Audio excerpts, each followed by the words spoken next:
Esdras chapitre 7.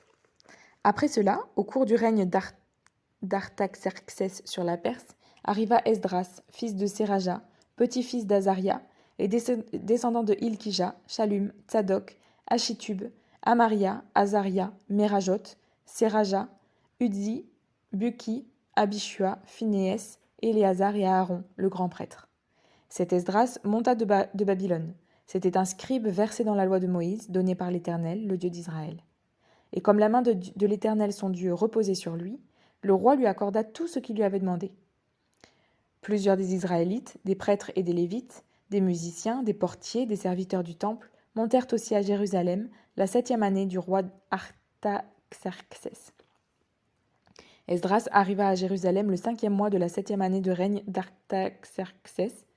Parti de Babylone le 1er jour du 1er mois, il arriva à Jérusalem le 1er jour du 5e mois, car la bonne main de son Dieu reposait sur lui. En effet, Esdras avait appliqué son cœur à étudier et mettre en pratique la loi de l'Éternel, et à enseigner ses prescriptions et règles en Israël. Voici la copie de la lettre donnée par le roi Artaxerxès à Esdras, le prêtre et scribe expert dans le domaine des commandements et prescriptions de l'Éternel relatifs à Israël.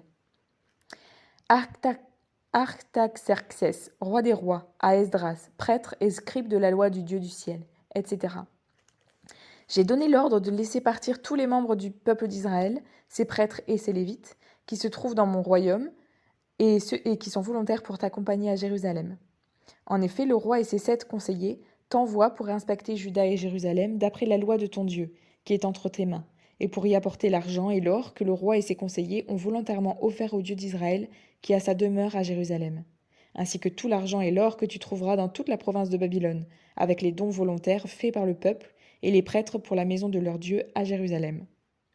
Par conséquent, tu veilleras à acheter avec cet argent des taureaux, des béliers et des agneaux, ainsi que les éléments nécessaires pour les offrandes végétales et les offrandes liquides qui les accompagnent, et tu les offriras sur l'autel de la maison de votre Dieu à Jérusalem. Avec le reste de l'argent et de l'or, vous ferez ce que vous jugerez bon de faire, toi et tes frères, en vous conformant à la volonté de votre Dieu. En ce qui concerne les ustensiles qui te seront remis pour le service de la maison de ton Dieu, dépose-les tous devant le Dieu de Jérusalem. Quant aux dépenses qu'il te faudra encore faire pour la maison de ton Dieu, pourvois-y en puisant dans le dépôt des trésors royaux. Moi, le roi Artaxerxès, voici l'ordre que je donne à tous les trésoriers de la région située à l'ouest de l'Euphrate. On respectera scrupuleusement toutes les demandes d'Esdras, prêtre et scribe de la loi du Dieu du ciel, jusqu'à concurrence de 3 tonnes d'argent, 22 000 litres de blé, 2200 litres de vin et 2200 litres d'huile. Quant au sel, il sera livré à volonté. Qu'on mette du zèle à respecter tous les ordres du Dieu du ciel concernant son temple, afin que sa colère ne vienne pas frapper le royaume, le roi et ses fils. Nous vous informons qu'il n'est permis de prélever aucune taxe, aucun impôt, ni aucun droit de passage sur aucun des prêtres, des lévites, des musiciens, des portiers, des serviteurs du temple ou autres assistants de cette maison de Dieu. Quant à toi, Esdras, conformément à la sagesse divine qui t'habite, désigne des juges et des magistrats chargés de rendre la justice pour toute la population de la région située à l'ouest de l'Euphrate, pour tous ceux qui connaissent les lois de ton Dieu, et fais-les connaître à ceux qui les ignorent. Toute personne qui ne respectera pas fidèlement la loi de ton Dieu et celle du roi devra être condamnée à la mort, à l'exil, à une amende ou à la prison.